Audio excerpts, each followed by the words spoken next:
Welcome back, everybody, to my YouTube channel.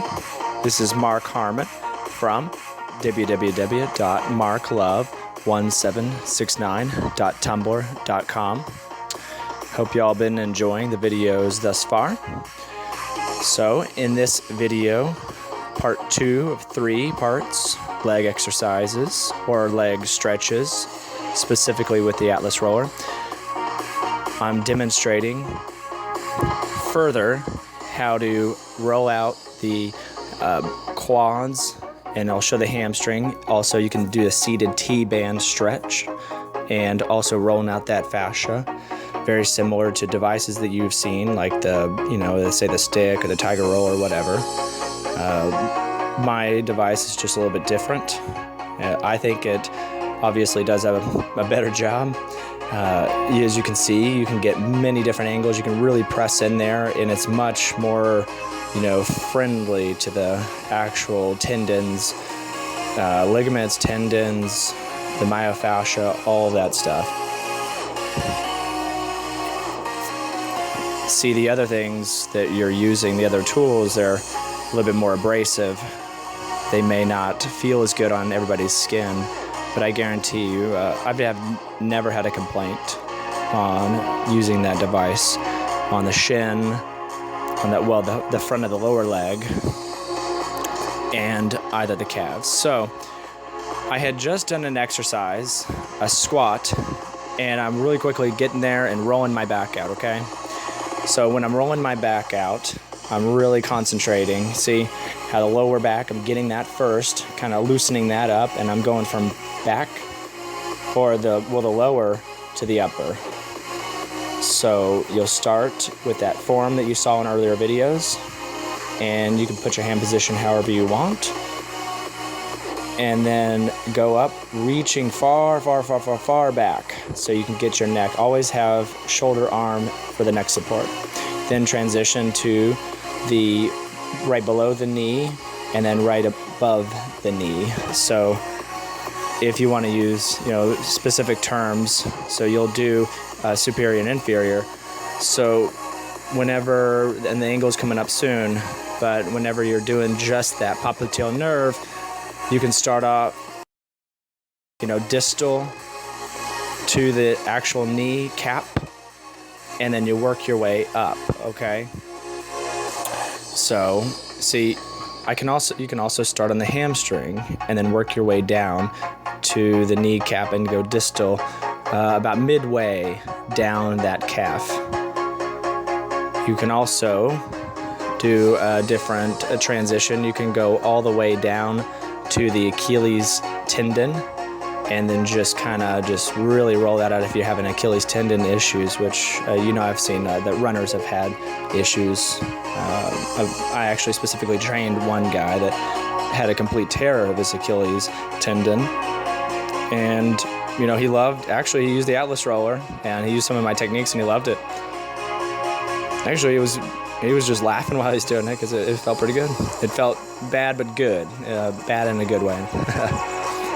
But yeah, so you can also pause right there. When you hit that tendon, you're going to feel it. You're going to dig into it. So whenever you're going up or down the leg, let it sink into that part of the bend of the knee, that little crevice, and just let it just relax into it. And you're going to feel that, that sensation, but it's not a painful one. It's just a stimulation of your lower leg. So anybody that has circulation issues, you can probably end up increasing your circulation just using this Atlas roller, just like that. Obviously, I don't have circulation issues, but I imagine that if you have those varicose veins, I would be curious, and I would want you to tell me, if while using it, your varicose veins actually started disappearing on their own because you're stimulating that lower leg. You can do all types of, you can do I call it not the lazy way, but the easy way. But the way that I'm doing it was I was holding myself up you know, with my triceps and my arms, but there's other ways to do it. This right here is rolling out the tops and the sides of the calves. So kind of the medial section of the calves, medial to lateral ends, so the inside to outside.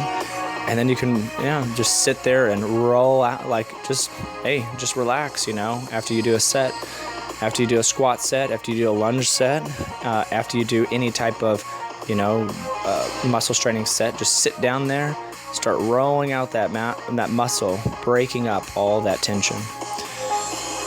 And right here, I'm going to be doing the hip, all those hip flexors, all those hip muscles, man, there's tons and tons of entanglements, tons of tension. So I'm showing the hand placement. I'm showing how to sit on there. There you go. See, my right hand is behind, and then, my right hand's in front, my left hand's behind, depending on, if you're using the mirror or not. See how I'm holding it? My right hand is underhanded, and my left hand is kind of over, so they're opposite. And you see, my knee is going straight. Well, kind of like straight, but then it's kind of it's going out. And you can switch when you go up all the way to the oblique area, you're gonna come in towards the body. When you're just doing the hip, you're gonna go out away from the body, okay? As you saw. I'm turning around just to show you a little bit of the placement. And so that right there is great for the hips. You're getting relaxed, you're really pushing it in, you're really leaning into it. You're not trying to, softly do it, because the foam is there for a reason. It's nice, it feels good. Also, it's, people will be like, well, yeah, you can do this with a foam roller. I'm like, no, you cannot, because I tried to do it with a foam roller and it falls. You don't have control. So believe me, this Atlas roller is changing the game, okay? It's the next generation. So if you have hip problems, leg, utilize this Atlas roller. It's been a blessing for me. It can be a blessing for you. So check out my next video coming up. Go check out that link, and I will see you in part 3. Thank you.